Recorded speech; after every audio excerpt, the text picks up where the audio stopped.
O magnésio tem sido cada vez mais reconhecido por atletas e pessoas comuns pela sua importância nutricional. É uma gama enorme de benefícios dele para o corpo humano. E você sabe em quais alimentos encontrar? Ou ele deve ser ingerido em cápsulas? Acompanhe tudo isso agora no quadro Boa Forma de hoje com a doutora Helena Michel.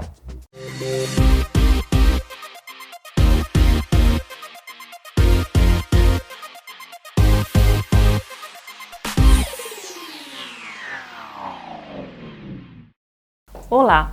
A dica de hoje é sobre magnésio.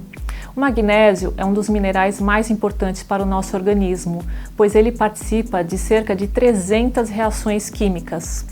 Vamos descrever algumas ações importantes no organismo.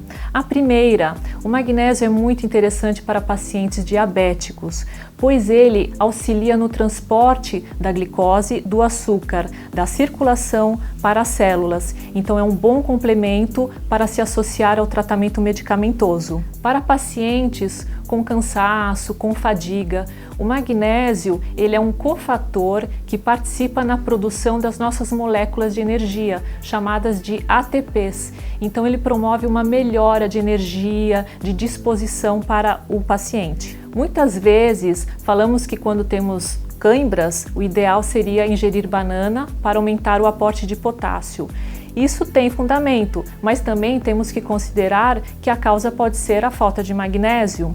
Quando existe a contração muscular, existe uma bomba, cálcio e magnésio, deve ter um equilíbrio entre os dois. Quando os níveis de cálcio estão normais, mas há deficiência de magnésio, isso aumenta o risco da famosa contratura muscular, que são as cãibras.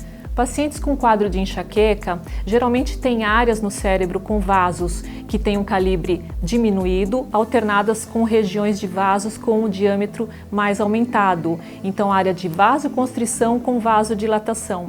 Os vasos, eles têm uma musculatura também interna e o magnésio faz com que haja um reequilíbrio desses vasos, podendo reduzir o risco, diminuindo a frequência das crises ou até remitindo à enxaqueca. Cuidado, pacientes com osteoporose, pois muitos utilizam apenas o cálcio para reposição.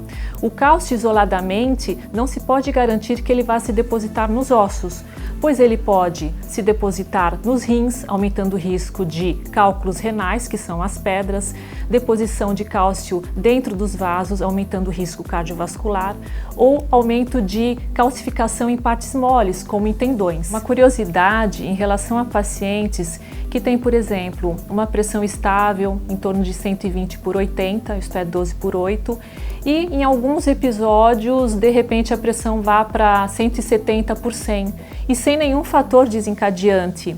E esses pacientes procuram cardiologista corretamente e não se acha uma causa específica.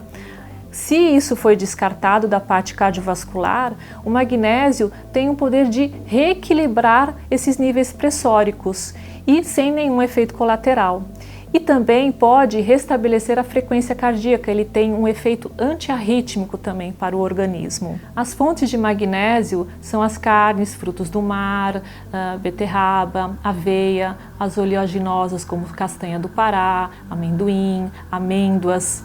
E a dosagem do magnésio prescrito é em torno de 100 a 400 miligramas ao dia. O de melhor qualidade se chama magnésio quelado, é um mineral magnésio acoplado a um aminoácido, então a absorção é melhor. Podemos fazer a avaliação se o magnésio pelo laboratório está adequado. Geralmente o nível ideal é acima de 2, se estiver abaixo de 2 é mandatório fazer a reposição. Alguns medicamentos podem levar à queda de magnésio, como por exemplo, um antibiótico chamado de tetraciclina, um diurético chamado furosemida, antihipertensivo como a hidroclorotiazida e alguns anticoncepcionais orais.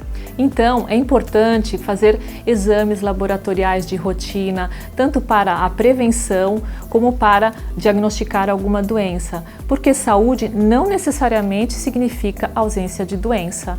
Então, todos esses exames são importantes para a manutenção da qualidade de vida. E esta foi a dica de hoje e até a próxima.